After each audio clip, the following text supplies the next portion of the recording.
Hi everyone, I'm Ian Harvey, massage therapist, and today we're going to talk about how to work with a ticklish massage client. I'm going to start by talking about some of the factors that might be involved in that sensitivity, then we'll get a client on the table and I'll demonstrate some techniques. If you'd like to skip ahead, just click down in the chapters. I think that ticklishness might be a bigger deal for massage clients than we might realize as massage therapists. So the first thing that I'd like to talk about in this video is communication. If you can have a wide open channel of communication, your clients are much more likely to talk to you about things that they might not tell other massage therapists.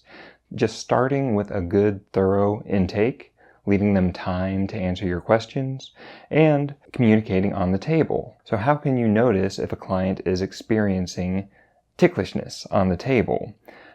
This can often look very similar to them experiencing pain. It can involve a flinch, it can involve a tensing up, it can involve a changing in their breath. So this is another opportunity to track your clients, track their breathing, track their responses to your touch. Now, before we talk about quality of touch, I'd like to talk about what ticklishness is. Ticklishness is a reflex. It's not something that's under our conscious control, and it happens instantaneously. It is kind of a flinch response. You'll notice that when tickling happens, the local musculature tenses up and the body flinches away. And that is a protective response. And something that you might have noticed is that tickling is contextual. Touch that is fine in other contexts can be ticklish in completely different ones. And this has something to do with why we can't tickle ourselves. We know ourselves. We know exactly what's going to happen next. We know exactly the intent behind the contact. So there are no surprises. There's nothing startling about it. And that leads me to quality of touch. How can we make our massage predictable? How can we make it soothing to the nervous system rather than something that is confrontational, abrupt, invasive? There are a few concepts that I'd like to talk about when it comes to soothing contact. And the first is the airplane landing and airplane takeoff. Rather than a very objective-focused contact, which is where we might just place our hands where they need to be so that we can get the job done and break up that knot or work with that trigger point, that kind of contact can be just fine for a lot of people. Quick, abrupt, clinical. But for some clients, that can feel too abrupt. It can feel invasive. To their nervous system, it can feel threatening. So, even if you are doing a clinical style of massage, an orthopedic style of massage, you can choose to just let it take an extra quarter of a second. Every time you place your hands, it is gradual. Every time you remove your hands, it's gradual. So, airplane landing, airplane takeoff. And this can be the first contact in the session, this can be the 100th contact in the session. At no point am I just slapping my hand on my client. Second is conforming your hands to your client's body. So, I'm going to, instead of making rigid tools that I'm going to apply, this can be great for a lot of applications, but at least for that initial contact, as I'm introducing myself to an area, I am melting onto their body. I'm allowing my hands to acknowledge their unique shape, and then I can lend it some strength. I think of this as gentle strength. So you can use their preferred pressure and the pressure that is best for that clinical application, but it can start by conforming. It can start by being gradual. So this is my friend Summer. Hi. And Summer is very ticklish. And her trouble spots tend to be her sides and her calves and her feet. And I have never encountered this during our sessions. And it's because of the way that I make these contacts. She has had other massages where it was just, an hour of torture because they weren't able to alter their touch enough to prevent it from causing that constant flinch response. So how do I alter my touch so that it is friendly to her nervous system, which is staying on high alert for these lateral regions, these sides, the armpits, etc. Well, as I make contact, I do so gradually, and I don't just dive in to the sides of her body.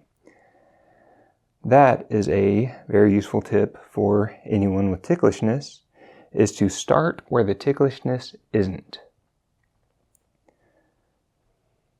Acclimate their nervous system to contact by starting in areas that feel safe, starting in areas that do not represent threat to their unique nervous system.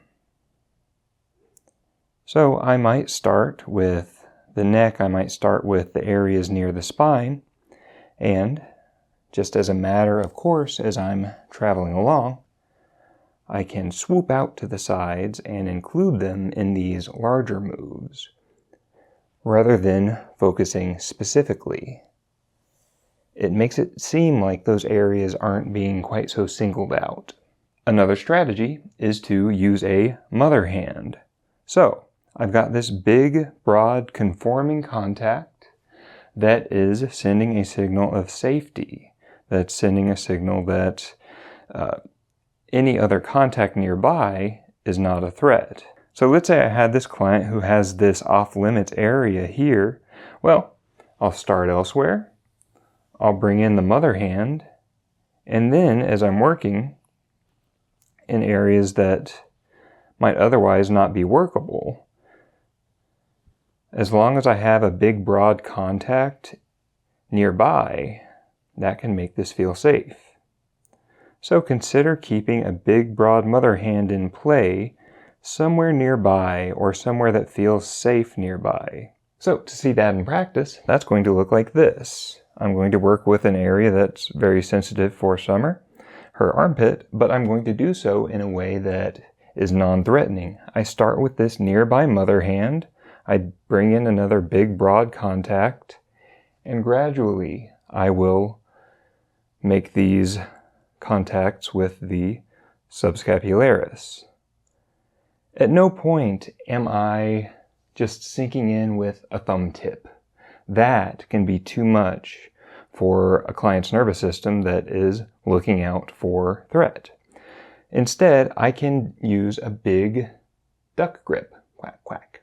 So this big duck grip with these big broad surfaces is as opposed to a pincer grip, which can feel quite sharp. I allow these contacts to be on my client's skin. That's sending them a lot of information about what's going to happen next, what's currently happening, and that can make this clamping that's about to happen seem much less threatening. I was even able to bring in another hand doing the same thing, but because I had this big broad hand here already, the second hand didn't seem quite so threatening. So there are two lessons in there. One is to use those big broad contacts to send that signal of safety and soothing to the nervous system. And two, if you're going to use a finer contact, find ways to make that contact in a way that doesn't seem abrupt, that doesn't seem pokey. If I were to just plunge in with a thumb tip, that could easily cause a flinch.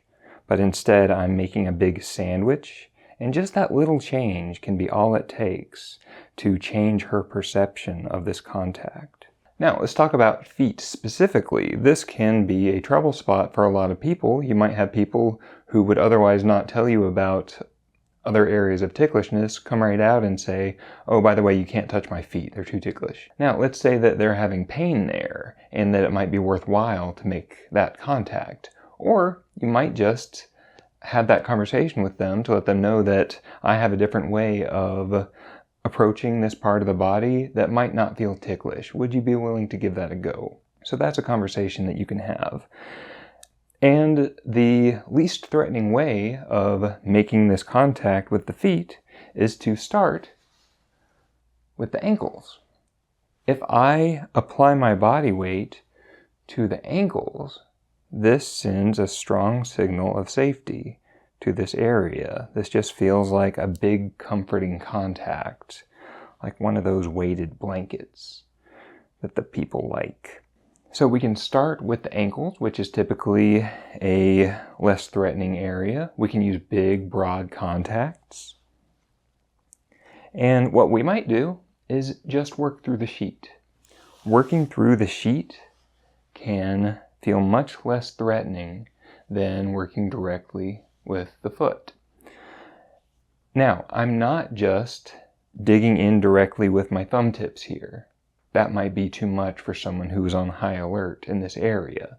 Instead, I apply the heels of my hand to the top of the foot. I wrap around with my finger pads and just give the foot a big, broad hug. If you think of it as a hug rather than sinking in, that will feel very different to their nervous system. Now, let's say that we have acclimated this area to touch a little bit. We have applied some pressure to these ankles.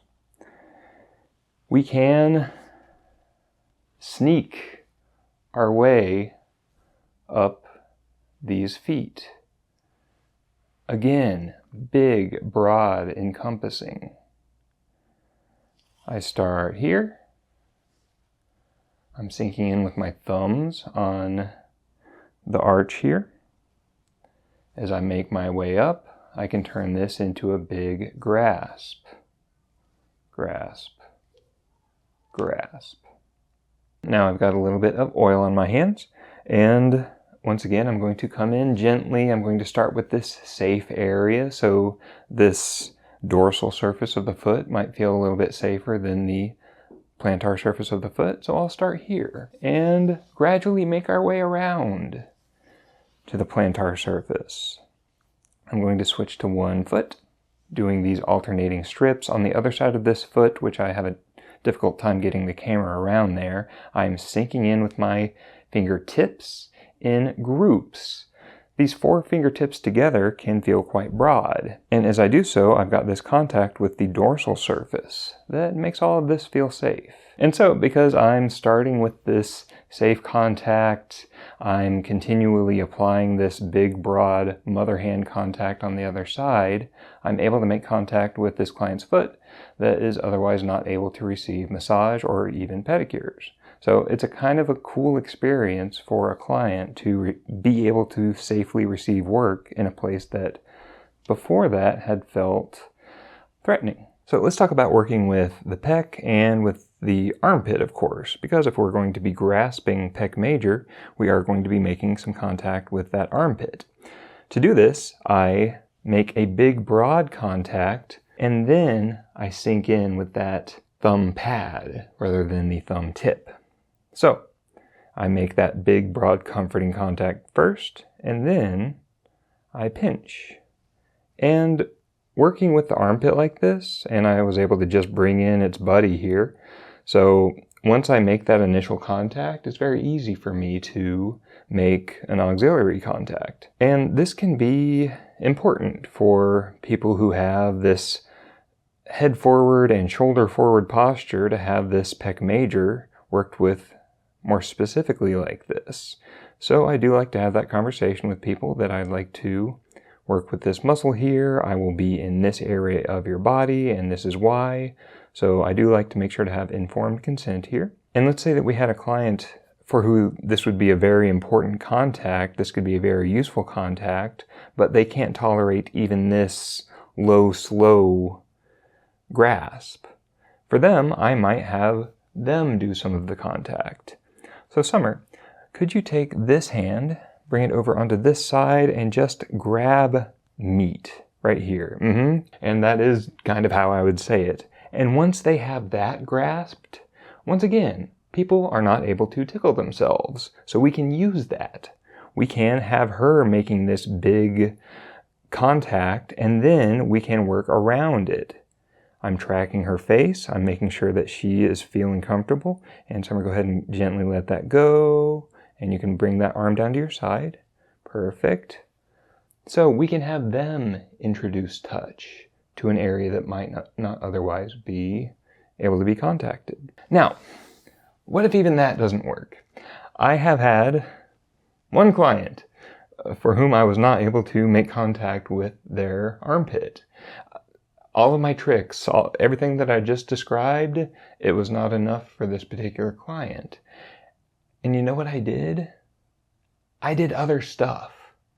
I think that there is plenty that we can do with the pecs, plenty that we can do even with the rotator cuff, even subscapularis, without having to get our thumbs in these areas that people find aversive, that people find scary or just unpleasant. We can mobilize this scapula, we can have them do some resistance with their muscles and then do some stretching. We might not get the exact same results we would get if we were to be able to work directly with that subscap, but I think that we'll be able to get very similar results. And it's going to be without trampling over what they consider threatening and dangerous, and I think that's important. Alright, so that is my wrap on ticklishness. Let me know what you think down in the comments. Let me know if you have any questions. Let me know if you have any techniques of your own. And I would just like to emphasize that being the first massage therapist to give someone a tickle-free massage can be kind of life-changing for some people. So this is a skill that is worth pursuing. Thanks for watching, consider subscribing, and I'll see you next time.